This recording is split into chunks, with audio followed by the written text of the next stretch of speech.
11 jaar geëist voor moord in Oostkapelle.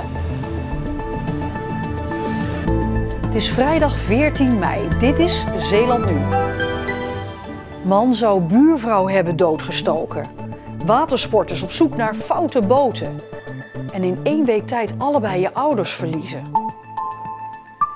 Goedenavond. 11 jaar cel, dat is de eis van het Openbaar Ministerie tegen een 58-jarige man die op Park Zonnehoven bij Oostkapelle zijn buurvrouw zou hebben doodgestoken.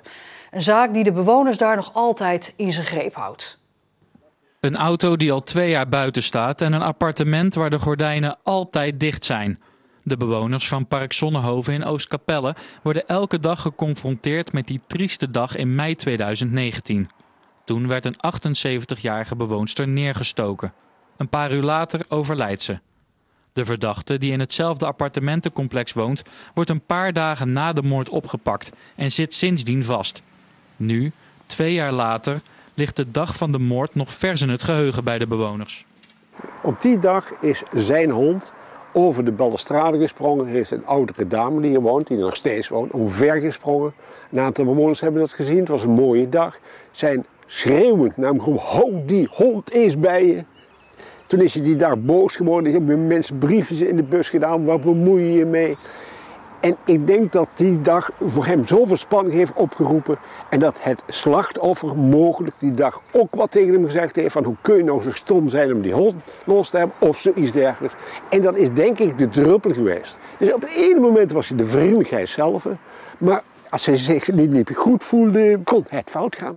De verdachte stond al langer bekend als overlastgever. Bewoners legden voor de moord ruim 50 incidenten vast. Er zijn ramen ingeslagen van auto's. En er zijn ook fietsen op de auto's gegooid. Dat soort dingen gebeuren allemaal. Nou, en dat brengt natuurlijk toch wel een stuk spanning hier in het park. Mocht de verdachte worden vrijgesproken, dan gaan de bewoners ervan uit dat hij niet terugkeert. Dan moet de gemeente opdraven, maar die heeft toegezegd dat er dan juridisch toch wel bekeken wordt of hij de man hier niet mag komen. Niels Schuurbiers heeft de zaak vandaag gevolgd bij de rechtbank in Middelburg. Niels, hoe komt het Openbaar Ministerie nou tot die eis van 11 jaar? Ja, dat is een eis die wel gebruikelijk is voor doodslag, want de man wordt niet meer vervolgd voor moord, omdat het Openbaar Ministerie wel denkt dat hij het gedaan heeft, maar dat er geen plan aan ten grondslag lag. En ze schetsen toch wel een beeld van een burenruzie, een conflict die langzaam maar zeker opliep tot deze bewuste dag. En hoe reageerde de verdachte op die eis van 11 jaar? De verdachte en de verdediging ontkennen met klem dat de verdachte iets met dit dodelijke voorval te maken zou hebben. Ze zeggen dat er geen bewijs is gevonden wat naar hem wijst. Geen DNA op het lichaam van het slachtoffer, geen wapen, niets in zijn appartement wat ook maar zijn kant op wijst. Dus die vragen om vrijspraak. De rechtbank neemt nu de komende tijd om na te denken over deze zaak, doet uitspraak op 18 juni. En dan kan het echt nog alle kanten op. Een veroordeling van 11 jaar, maar vrijspraak is ook zeker een reële optie. Niels Schuurbiers, dankjewel.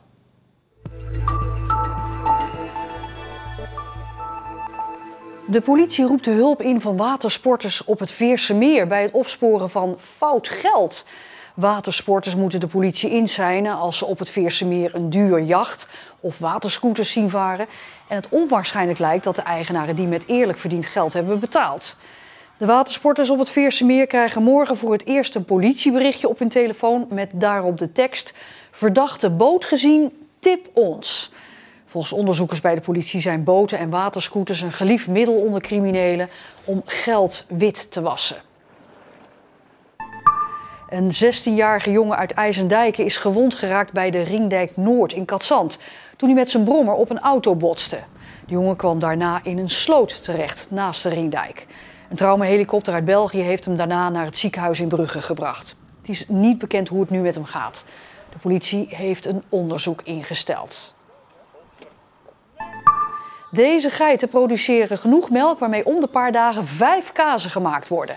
Maar door corona kan deze kaasmaker in Kwadendamme zijn producten al ruim een jaar niet kwijt. Normaal gesproken zouden we eigenlijk op dit moment de eerste braderieën en verder beginnen en die lopen ongeveer tot september. Die zijn er niet, dus de kaas stapelt zich op. Wat ga je ermee doen? Ja, in het meest doemscenario moeten we de kaas uiteindelijk gewoon in de prullenbak gooien. De geitenkazen op gewone weekmarkten verkopen is geen optie. Nou ja, dat is een heel ander kanaal. En dan zeker om daarin te kunnen komen, dat vergt gewoon heel veel voorbereiding en tijd. En dat is nu is dat gewoon niet voor elkaar te krijgen, zeg maar. Dus rest deze kazen waarschijnlijk inderdaad de prullenbak. In Middelburg liggen 48 struikelstenen voor Joodse inwoners die in de Tweede Wereldoorlog zijn vermoord. Alle gedenkstenen zijn vandaag opgepoetst door zo'n 20 vrijwilligers. Ongelooflijk, veel meer dan dat ik had gehoopt. En die zijn nu onderweg om alle stenen schoon te maken, zodat elke steen hier gaat shinen. Ik vind het wel gewoon belangrijk om dat de volgende generatie ook gewoon mee te geven. Zij is vermoord op 30/4/43 in Sobibor. Hij ook trouwens. Ja. Niet veel mensen weten dat deze stenen er liggen. Dus als ze dan opvallen, weten misschien meer mensen het. Ja. Veel Zeeuwen gebruiken dit lange hemelvaartsweekend niet om eens lekker te luieren, maar om naar de Milieustraat te gaan. Op verschillende punten is het de drukste dag van het jaar met wachttijden tot 1 uur of nog langer. Ik weet dat dit de drukste dag van het jaar is voor de Milieustraat. Nee, dat wist ik eigenlijk niet. Maar dat weet u nu wel. Ja, dat... Een vrouw die dacht, er staat een grote boom bij ons achter, die moet weg. Maar ja, dit is een soort met ontmoedigingsbeleid van de Milieustraat. Want op het ogenblik is het niet te geloven, zo druk. We zijn de schuur van mijn oma aan het opruimen. Even een goede kleinzoon zijn. Hoeveel minuten sta je er in totaal dan al? Ik denk wel iets van 50 minuten wel. Ja, en hoe hou je dat dan vol? Muziek. Muziek. Ja.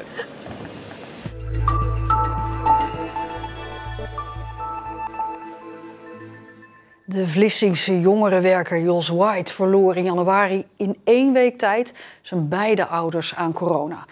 Een emotionele achtbaan, want terwijl hij afscheid nam van zijn ouders was er ook een kindje op komst. Dan sta je 's ochtends bij de echo en dan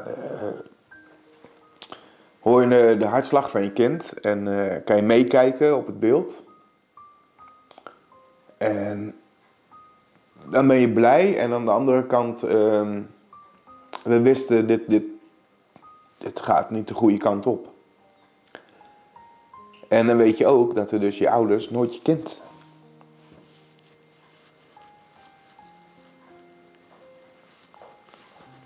gaan vasthouden, weet je wel. Maar ondanks die verdrietige gedachten weet Jos wel dat zijn ouders altijd bij hem zullen zijn. In zijn persoonlijk leven en in zijn werk. Ik ben wie ik ben door mijn ouders. Dus mijn ouders zijn ook een onderdeel van mij. Want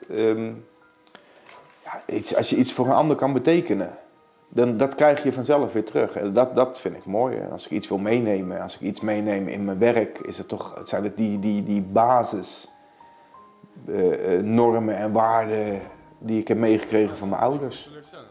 Als ik een moeilijk onderwerp moet bespreken met iemand en je vertelt wat van jezelf, je gooit wat van je eigen ervaring erin, kom je vaak wat dichter naar elkaar, is er meer begrip.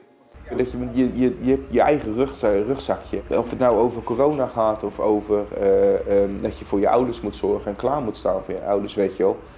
Je neemt het allemaal mee.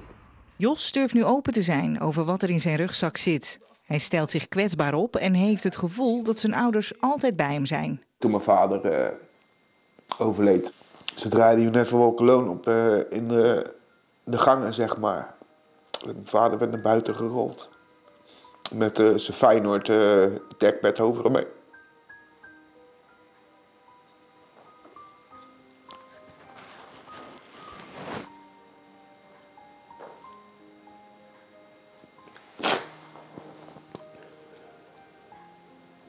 Ja.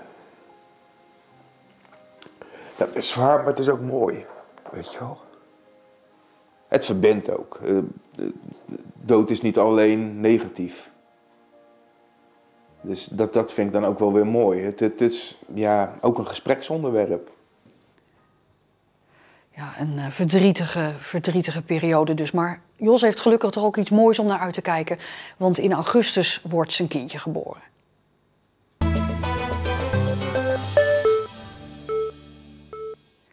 Hoe raak je een 500.000 ton grond kwijt waar eigenlijk niemand op zit te wachten?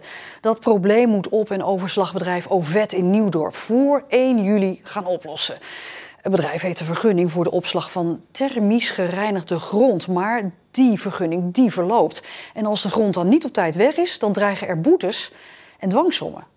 Thermisch gereinigde grond, TGG, leek ooit een gedroomde oplossing voor duurzaam hergebruik van verontreinigde grond. Vervuiling werd onder hoge temperatuur verbrand en het restproduct kon zo weer gebruikt worden in wegen, dijken en zelfs natuurprojecten. Maar inmiddels is duidelijk geworden dat bij een aantal projecten waar TGG is gebruikt er nog steeds verontreiniging aanwezig is, met alle gevaren van dien. In Bunschoten wordt daarom op het ogenblik een dijk afgegraven en dichter bij huis, Perkpolder, ligt de zeedijk ook onder vuur. Reden voor de provincie Zeeland om plekken met TGG in kaart te brengen. We vinden het belangrijk om dit soort zaken in beeld te hebben. En dat past natuurlijk ook gewoon bij de houding van de provincie in dit soort dossiers. Om daar waarop het mogelijkerwijs volksgezondheid raakt of andere risico's, om daar echt dicht op te zitten. Nu blijkt dat achter mij, bij op- en overslagbedrijf Ovet in Nieuwdorp, maar liefst 527.000 ton thermisch gereinigde grond te liggen voor ATM uit Rotterdam. Die opslag mag maar een bepaald aantal jaren, namelijk 3 duren. En de tijd die raakt op. Voor mijn beeld is dat ergens half in de zomer dat die termijn verstrijkt. Hang me niet vast op aan een datum, want die heb ik hier niet paraat. De TGG-markt is door de ontstane problemen ingestort. Een slecht imago en strengere regelgeving zijn hier debet aan. Voor 160.000 ton van de grond bij Ovet komt daar ook nog eens een probleem bij. Dat bevat toch PFAS, waarop het lastiger voor is om een toepassing voor te vinden. Kunt u uitleggen wat er gevaarlijk is aan PFAS of wat er niet goed is aan PFAS? Nou, PFAS dat zijn een aantal giftige stoffen. Op het moment dat het in het grondwater terechtkomt of in het water terechtkomt, dan kan dat voor de volksgezondheid gevolgen hebben. Volgens een brief die Van der Velde naar Provinciale Staten stuurde, moet de grond per 1 juli weg zijn. En verwacht de provincie niet dat dit gaat lukken. Waarom niet? Nou, de toepassingsmogelijkheden, dus laat maar zeggen het afvoeren van die grond en ergens gaan gebruiken, dat heel erg lastig zal zijn. Dus er zal niemand bereid zijn om die grond te gaan gebruiken als dat niet kan of mag. Vooral de berg met PFAS erin kan waarschijnlijk nergens worden gebruikt. Wanneer de grond er nog steeds ligt, gaat er gehandhaafd worden. Dat zal dan betekenen boetes of dwangsommen. Weet u hoe hoog die dwangsommen zijn? Nee, dat weet ik niet. Voor ons geldt dat op het moment dat wij gevraagd worden hier ons mee te bemoeien, de gezondheid en de risico's voor ons de basis zijn voor de besluitvorming. Maar waar moet die grond dan naartoe? Ja, dat is echt een goede vraag voor de eigenaar van de grond. Zowel ATM als Ovet zijn erg zuinig met antwoorden op de vragen die we stellen. En ook willen ze niet op camera reageren. ATM zegt wel dat ze goed samenwerken met Ovet in dit dossier.